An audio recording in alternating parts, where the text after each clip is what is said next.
ఆదికాండము 19వ అధ్యాయము. ఆ సాయంకాలం ఆ ఇద్దరు దేవదూతలు సొదొమ పట్టణం వచ్చారు. పట్టణ ద్వారం దగ్గర కూర్చుని ఉన్న లోతు ఆ దేవదూతల్ని చూశాడు. లోతు లేచి దేవదూతల దగ్గరకు వెళ్ళి సాష్టాంగపడ్డాడు. లోతు ఇలా అన్నాడు: అయ్యలారా, దయతో నా ఇంటికి రండి, నేను మీకు సేవ చేస్తాను. అక్కడ మీరు కాళ్ళు కడుక్కొని ఈ రాత్రికి బస చేయవచ్చు. ఆ తరువాత మీరు మీ ప్రయాణం సాగించవచ్చు అని అన్నాడు. అప్పుడు దేవదూతలు, ఈ రాత్రికి మేము ఈ ఖాళీ స్థలంలో బస చేస్తాం అన్నారు. కాని వారిని తన ఇంటికి రమ్మని లోతు బలవంతం చేశాడు.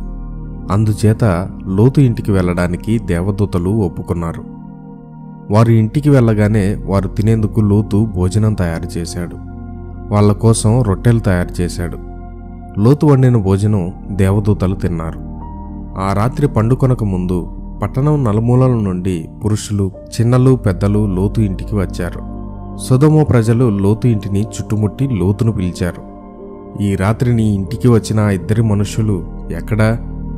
వాళ్ళను బయటికి తీసుకురా, మా దగ్గరకు తీసుకురా, మేము వాళ్ళను సంభోగించాలి అన్నారు.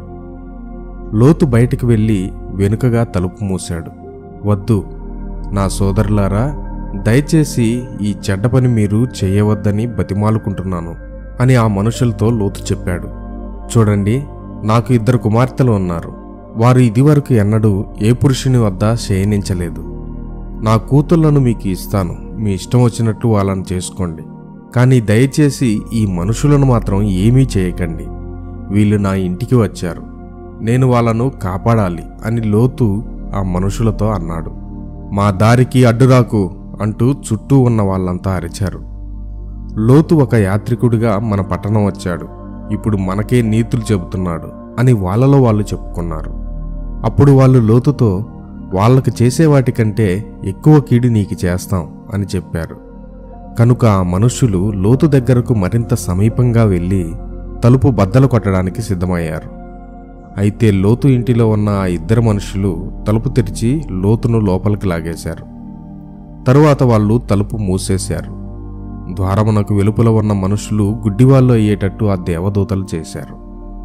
కనుక ఇంటిలోనికి ప్రవేశించాలని ప్రయత్నించిన ఆ మనుషులు, పెద్దవాళ్ళు, చిన్నవాళ్ళు అందరూ గుడ్డివాళ్ళైపోయి ద్వారం ఎక్కడుందో కనుక్కోలేకపోయారు. మీ కుటుంబాలకు చెందిన వాళ్ళు ఇంకెవరైనా ఈ పట్టణంలో ఉన్నారా? అల్లుళ్ళు, కుమారులు, కుమార్తెలు లేక ఇంకెవరైనా మీ కుటుంబంలో ఉన్నారా? మీ కుటుంబానికి చెందిన వాళ్ళు ఇంకెవరైనా ఈ పట్టణంలో ఉంటే వాళ్ళను ఇప్పుడే ఈ చోటు విడిచిపెట్టమని చెప్పాలి. మేము ఈ పట్టణాన్ని నాశనం చేస్తున్నాం. ఈ పట్టణంలో ఉన్న దుష్టత్వాన్ని గూర్చి యెహోవా అంతా చూశాడు.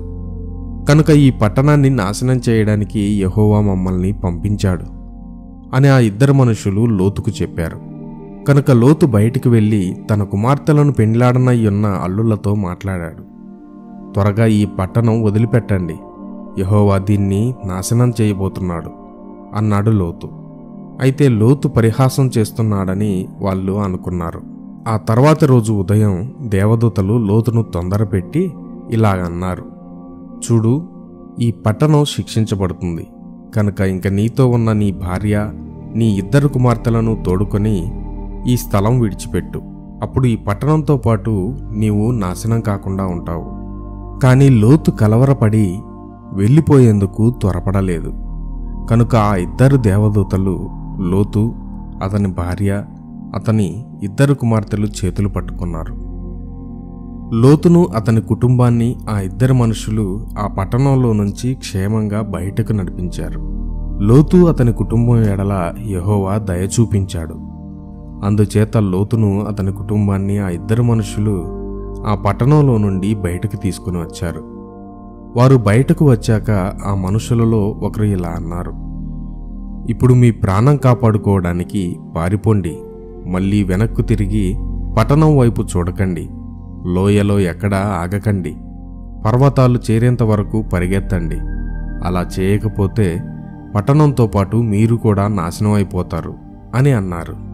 అయితే ఆ 2 మనుషులతో లోతు ఇలా చెప్పాడు: అయ్యలారా, అంత దూరం పరిగెత్తమని నన్ను బలవంతం చేయవద్దు. మీ సేవకుడైన నా మీద మీరు చాలా దయ చూపించారు. నన్ను రక్షించడం మీరు చూపించిన మహా గొప్ప దయ. కానీ నేను పర్వతాల వరకు పరిగెత్తలేను. నేను మరీ నిదానమైతే ఆ నగరానికి సంభవించవలసిన శిక్ష నాకు తగిలి నేను మరణిస్తాను. అందుకని ఇక్కడికి సమీపంలో ఒక చిన్న ఊరుంది. నన్ను ఆ ఊరికి పారిపోనివ్వండి. అక్కడ నా ప్రాణం రక్షించబడుతుంది అని లోతు చెప్పాడు. దేవదూత లోతుతో, సరే, మంచిది, అలాగే కానివ్వు. నీవు వెళ్తున్న ఆ ఊరిని నేను నాశనం చేయను. అయితే అక్కడికి వేగంగా పరిగెత్తు. నీవు క్షేమంగా ఆ ఊరు చేరేంత వరకు సుధమను నేను నాశనం చేయను అన్నాడు. ఆ ఊరు చిన్నది గనుక అది సోయరు అని పిలువబడింది. సూర్యోదయం అయ్యేటప్పటికీ లోతు సోయరులో ప్రవేశిస్తున్నాడు. సొదొమ గొమొర్రాలను యెహోవా నాశనం చేయటం మొదలుపెట్టాడు. ఆకాశం నుండి అగ్నిగంధక వర్షాన్ని యెహోవా పంపించాడు కనుక ఆ పట్టణాలను యెహోవా నాశనం చేశాడు. మరియు ఆ లోయను, ఆ నగరాల్లో నివసిస్తున్న ప్రజలందరినీ, చెట్లన్నిటినీ ఆయన నాశనం చేశాడు. లోతు కుటుంబం పారిపోతూ ఉండగా లోతు భార్య వెనకకు తిరిగి ఆ పట్టణం వైపు చూసింది. ఆమె వెనకకు తిరిగి చూడగానే ఉప్పు స్తంభం అయిపోయింది.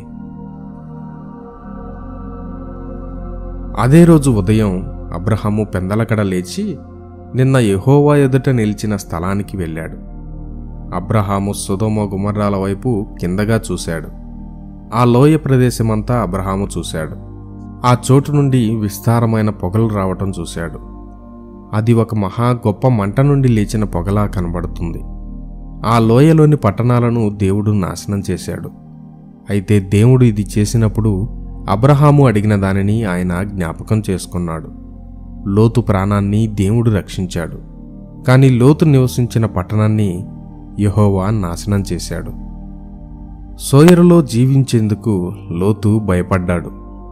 కనుక అతని 2 కుమార్తెలు వెళ్ళి పర్వతాల్లో నివాసం చేశారు. అక్కడ ఒక గుహలో నివసించారు. ఒక రోజున పెద్ద కుమార్తె చిన్న కుమార్తెతో ఇలా చెప్పింది, భూమి మీద అంతటా స్త్రీలు పురుషులు పెళ్లి చేసుకొని కుటుంబం కలిగి ఉంటారు. కానీ మనం పెళ్లి చేసుకొని పిల్లలు కనేందుకు ఇక్కడ ఎవ్వరూ మగవాళ్ళు లేరు. మన తండ్రి ముసలివాడు, కానీ మన కుటుంబం సాగాలి గనుక మనకు పిల్లలు పుట్టడం కోసం మనం మన తండ్రిని ఉపయోగించుకోవాలి. మనం మన తండ్రి దగ్గరికి వెళ్ళి ఆయనతో పాటు మద్యపానం చేసి ఆయనకు మత్తు కలిగిద్దాం. అప్పుడు మనం ఆయనతో శయనించవచ్చు. ఆ రాత్రి 2 అమ్మాయిలు తమ తండ్రి దగ్గరికి వెళ్ళి అతనికి ద్రాక్షారసాన్ని తాగించి మత్తుగా చేశారు. అప్పుడు పెద్దమ్మాయి తన తండ్రి పడక మీదకి వెళ్ళి అతనితో శయనించింది.